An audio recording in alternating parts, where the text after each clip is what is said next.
Hi, my name is Carla. I'm 17 years old, and after my parents passed, I lived with my older sister Stacy and her husband. My parents passed 2 years ago. They died in a terrible car crash on their way back from a business trip in a neighboring town.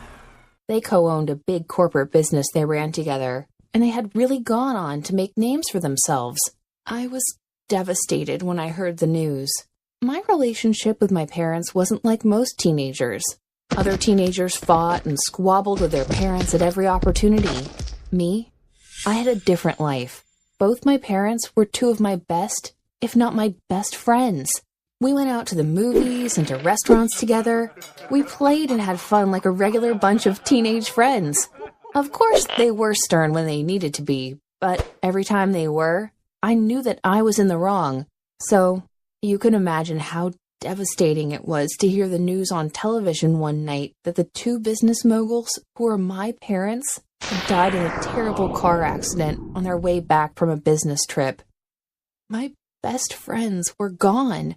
My sister Stacy already moved out of the house a long time ago. It had just been my parents and I for so many years. And it was so amazing how they had managed to take time out for me, even though they were so busy. The news hit me so hard, I sank into depression. The lively, happy Carla that everyone knew had disappeared. In her place was only someone who looked like her. As time went on, I grew worse and worse.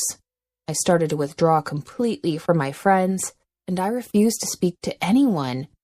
I came to school in the mornings with swollen eyes, swollen from crying all night and hardly getting any sleep. My sister was crushed. She loved my parents too, but she knew she didn't have the type of relationship with them that I had, and seeing me so sullen filled her heart with pain. She had tried all she could, but nothing was working. She had brought counselors, therapists, and even psychics to help me with my grief, but there was nothing they could do. I just couldn't get better. As the months passed, I sank deeper and deeper into my depression. I was now so alone. I turned to destructive habits for company. It all started with buying drugs from a man who sold them on the corner of the street where I lived with my sister. When I realized they had a way of getting me happy, even for a short time, I couldn't stop. I kept buying them until I became such a wreck. Soon enough, I started on alcohol and smoking, looking for anything at all that could get me as happy as the drugs did. By now, I was so invested in it, I couldn't stop. This continued for a while, and by now, everyone in school knew the kind of life I lived. I came to school every day, either drunk or under the influence of some drug, and by now, that was what everyone had come to expect of me. My sister was embarrassed every time the school authorities called her to come pick me up after making a scene, and that happened almost every day. I was worse than a shadow of myself, and deep down, I knew I had let this depression go too far. But I just couldn't bring myself to stop. I couldn't find my way back. I was too far gone. One day, I went back home to my sister's house early from school after the principal annoyed me. He had called me into his office, giving me a last warning after I slammed a basketball in my gym teacher's face for correcting me, leaving his face seriously swollen. "If you throw another fit at the teachers or anyone else, you will be expelled," he said. "We've accommodated this nonsense long enough. You're not the first person to lose their parents. Get a grip on yourself." I was filled with rage. And maybe it was because, deep down, I knew that what the principal said was true. Maybe it was because, deep down, the truth he had blurted out so bluntly had stung me. I stormed out of the principal's office and slammed the door so hard I distracted the whole school from learning for a moment. "You can send me out of your stupid school for all I care," I said, well out of hearing distance. I didn't really want to be expelled. It would break Stacy's heart. And I knew it wouldn't have been what my parents wanted. I marched home and pulled a cigarette stick from my backpack as I left the school premises. Those idiots! Who needs them anyway? I marched on until I reached my sister's house, but I totally wasn't ready for what I saw next. My sister's husband was home. He obviously wasn't expecting me back home that early, but it was just noon. I froze in my steps as I saw him. My brother-in-law was nearly butt naked on the couch, and scattered all around him were empty containers of used drugs. Used needles littered the floor and the center table, and I couldn't believe my eyes at what I saw.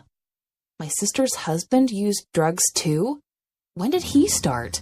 That explained why he rarely said anything every time Stacy tried to correct me. He would look at me but not say anything. At first, I thought he was just staying out of what he considered not to be his business.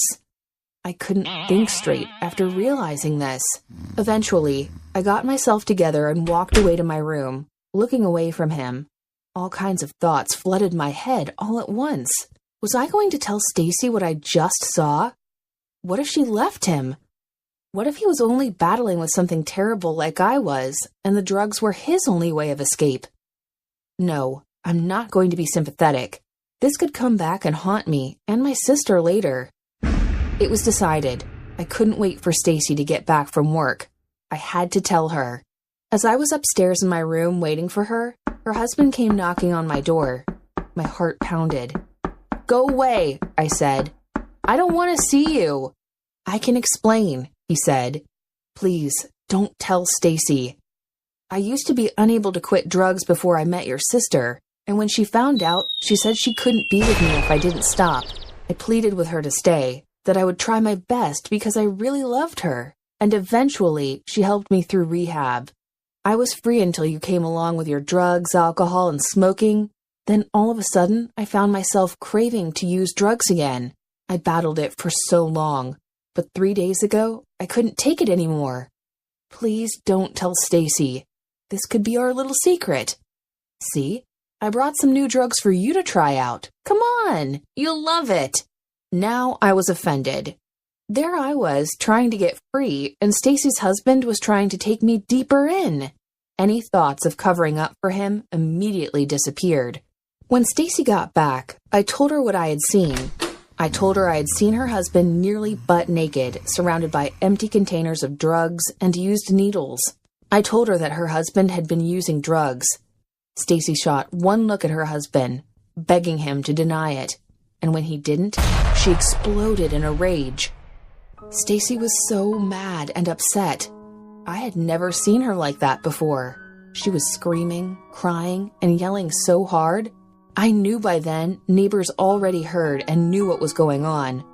I walked up to her and tried to hug her to calm her down. "I'm sorry," her husband said, begging and crying on his knees. My sister wasn't having it. "Leave my house," she said. By now, tears were already forming in my own eyes. I knew the right thing to do was to tell my sister, but I didn't want her to lose her marriage. What if I had caught him cheating or doing something much worse? What would she do then? Right there, I knew that I could never tell my sister that he had offered me some of his drugs to bribe me. She would never forgive him. I started to feel very guilty for what I had done.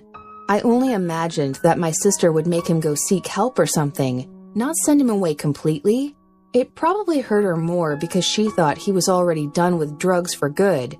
But still, a pang of guilt flowed over me, especially because he said I had been the trigger that took him back. I didn't know what came over me. Suddenly, I started to beg my sister with tears in my eyes to give him another chance. Somehow, all of this made me realize how much pain I had caused all the other people in my life in the last 2 years. My friends, my sister, and now her husband.